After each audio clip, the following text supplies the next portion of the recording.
Dear friends of Leader in Scotland, many thanks for inviting me to give this message to you in your conference day and share my views on Leader future in the European Union in the coming program period 2014-2020. I'm filming this in a very special location in our own local action group territory.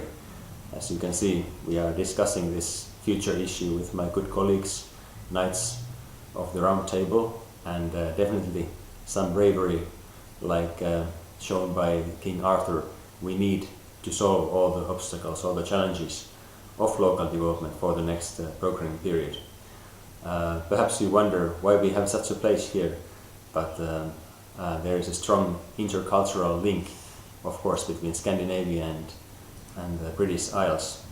And one of the most translated Finnish authors, Mr. Mauri Kunnas, has re-illustrated and rewritten the Sir Arthur legend in a cat way. So the knights are actually cats, and they are telling the story in a children language, and the language that has been translated to more than 20 different foreign languages as well. Actually, Mr. Mauri Kunnas, who comes from my area, is one of the most translated Finnish authors.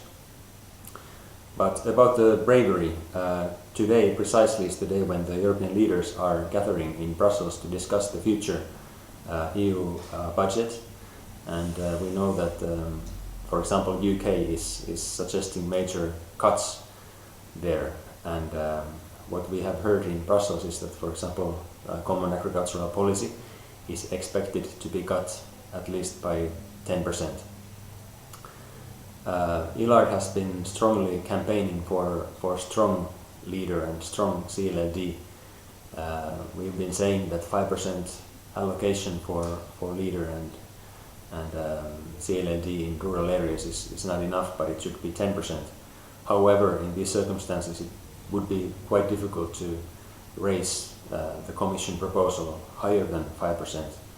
Rather, at the end of the day, we can be lucky that there is this earmarking in CAP Pillar 2, and whatever will be the final CAP budget, we can be still sure that this 5% minimum allocation will remain there, at least if we have been listening to Mr. Ciolos or Mr. Capolas Santos, who is the ComAgri rapporteur on this issue, opinions about this topic.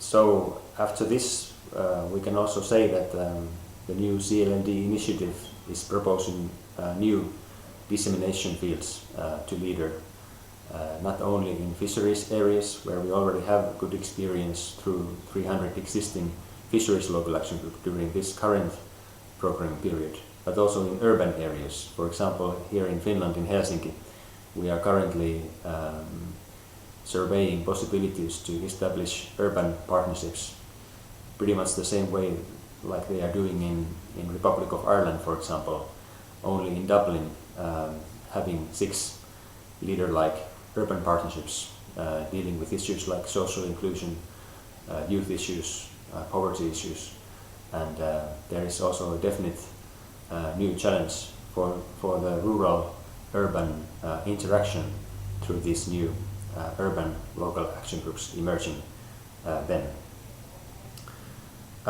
What could rural local action groups do in order to safeguard the resources and good results of the next programming period? I guess that the result is, the answer is somewhere in between the lines of the European Court of Auditors report that was criticizing us 2 years ago about not showing our results, not documenting the value added that we are bringing to the society. I guess new jobs, business startups, welfare generation are such issues that we should need to demonstrate now, especially in these current times of the financial turbulence in Europe.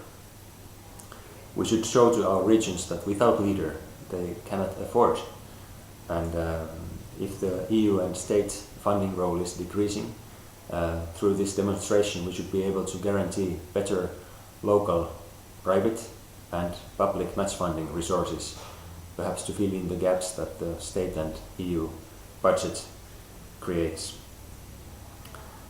One secret here is of course better usage of indicators, and not only those EU level indicators that we know are fairly rough, but more on LAC level and on each local development strategy level.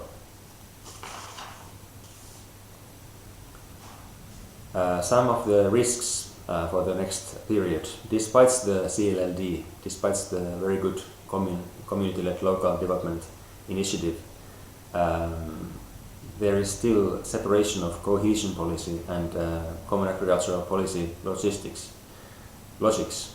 And some of the CAP rules that are defined by the horizontal regulation fairly badly fit into the local development world and context. For example, the 3% sanction rule relating with payments and payment applications is fairly notorious across the EU 27, and it's causing fear among the applicants. They don't know what receipts perhaps might be pulled out, and if it's worth more than 3% of the value of the total payment application, the part of the eligible costs will be also disqualified.